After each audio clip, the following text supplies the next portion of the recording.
Okay, so here's that broadcast oscillator coil. I melted the wax off of it, and it's definitely blown open on the primary. If you can see that part sticking up. Let me see if I got something I can point this out to you without bumping the camera too bad. So right here we're missing a section, and that's the piece right there sticking up. If you guys see that, get you back in camera right here. I'm going to put it under my magnification viewer. We'll take a closer look at that because I need to be able to count these windings. The secondary, from what I can see with my naked eye, looks intact, but I'm going to have to redo the solder just to see. But I'm going to look at this thing under the magnifying microscope and see what it looks like, and then I'll show you guys that as well. Okay, so here we are under magnification under my microscope viewer, and that's the secondary that we're looking at right there. And so I could count these windings. Alright, now if I pull this over till we get to the primary, there's the primary, and that missing section, see that missing section right there? Okay, we're going to count these windings together, and you guys catch me if I misspeak. There's 1, 2, 3, 4, 5, 6, 7, 8, 9, 10, 11, 12, 13, 14, 15, 16, 17, 18, 19, 20, 21, 22. So it looks like 22 turns, complete turns. And we rotate that around here. Let's just see if we can verify this on a different spot. So we got 1, 2, 3, 4, 5, 6, 7, 8, 9, 10, 11, 12, 13, 14, 15, 16, 17, 18, 19, 20, 21, 22, 23. So 22, 23, probably the one is the winding that is coming back and going down. So I'm putting down 22 to 23 turns. Alright, let me get this off of here. So another critical thing when you're winding one of these is you have to not only know the number of turns, you need to understand what direction it was wound.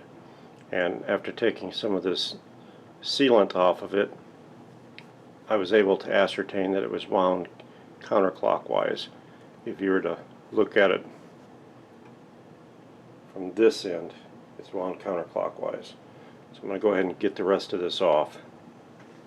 Let's see what we can do, and we'll get the secondaries tested again once I resolder them. Alright, well, I got good news, I got bad news. The good news is I think I can count these secondary turns, although I'll probably have to count multiple times to get them.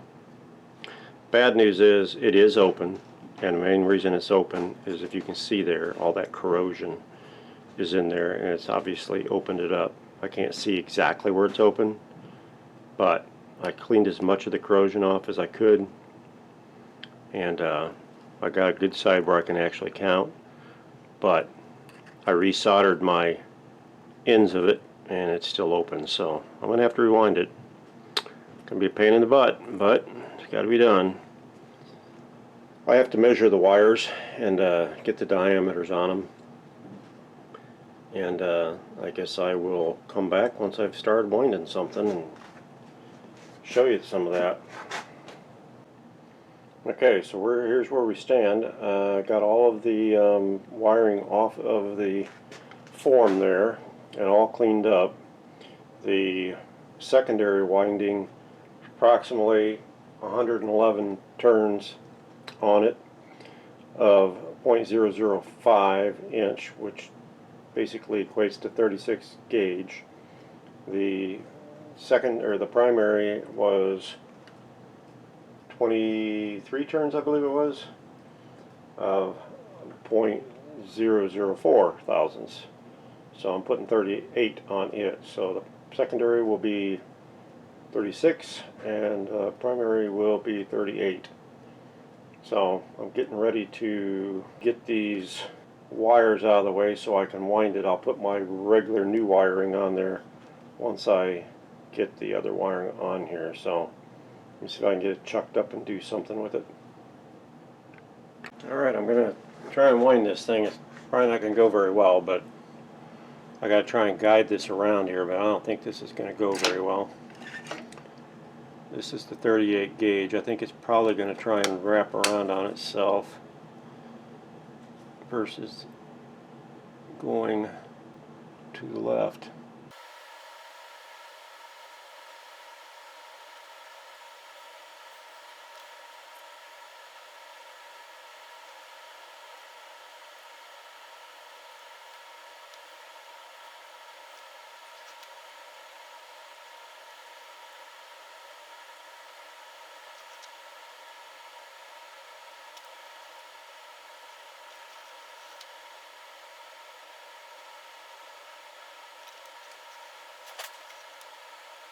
I think they're trying to wrap around on top of themselves, trying to keep it loose enough that I can still move them.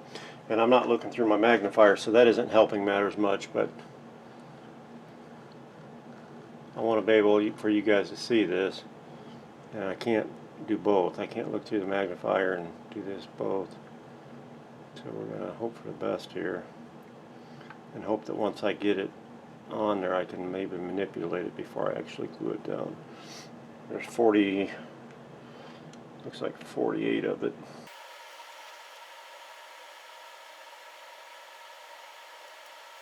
It's tedious, but it's not impossible. I just hope that after all this work, this thing actually works. 62.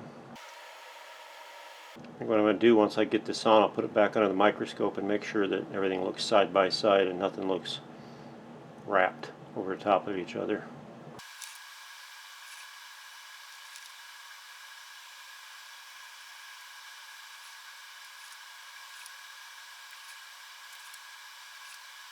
$97, getting close. 102. 107, 110, there's 111. I'm going to give it two more. I'm going to take it to 113 because I think I miscounted a little bit. There's 113. I think we're going to leave it there. And get enter my magnifier and see how good I did with it, or if it's wrapped over itself any.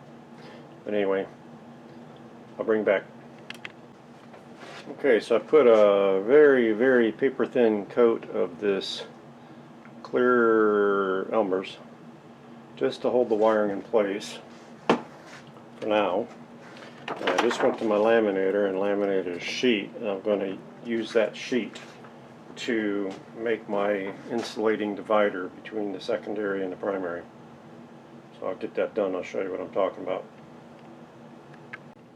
Okay, so there is the secondary completed. It's on there and I've got it soldered in place. I added new red and black wires to it, and now we're going to check it and make sure that it is good and everything's soldered properly And let me back you out so we can do that. Right about there. And since I got my 1 meter right here handy, we'll just connect it right here, this one. We will just go ahead and connect this up. So let me stick it on here. No particular order as far as where I'm putting it, black to red, or black to black, or whatever. And if you guys are seeing that, we got 7.3, 7.4 ohms. So secondary is fine now. Good on the secondary. So now I need to make my little notches here on my little piece of insulator that's going to go on top of the secondary right about there, and that's what we'll wind the primary onto. So let me get this thing in place. I got to cut a couple notches in to hold the wire, and we'll come back. Okay, as can be seen there, I've got my 23 turns of my 38 gauge primary wire on there. So now I'm going to just wrap a little thin piece of Kapton tape around all that to hold that together, and then I'll put the wire that goes across back down over the top of that, and then I'll put another piece of Kapton over that. Alright, there it is, all done, and now we'll back out a little bit and scoot it over a little bit, put the meter over here. Hopefully you can see it. I don't know if you can or not. I'll hold it up. Anyway, we were on the primaries, the yellow and the green. And there's the yellow. Here's the green. If you can see that. 2.5, 2.6 ohms. 2.4. Somewhere there, I'm not getting a good connect. There we go, 2.5. So I think we're good. I think I got this broadcast antenna fixed. What a piece of work. It actually wasn't quite as bad as I anticipated it being. I probably got 2.5 hours in this start to finish, so I guess that's not that bad. The sad part is I think I'm going to wind up doing this with the antenna transformer as well, because when I originally tested the radio, it tested open as well.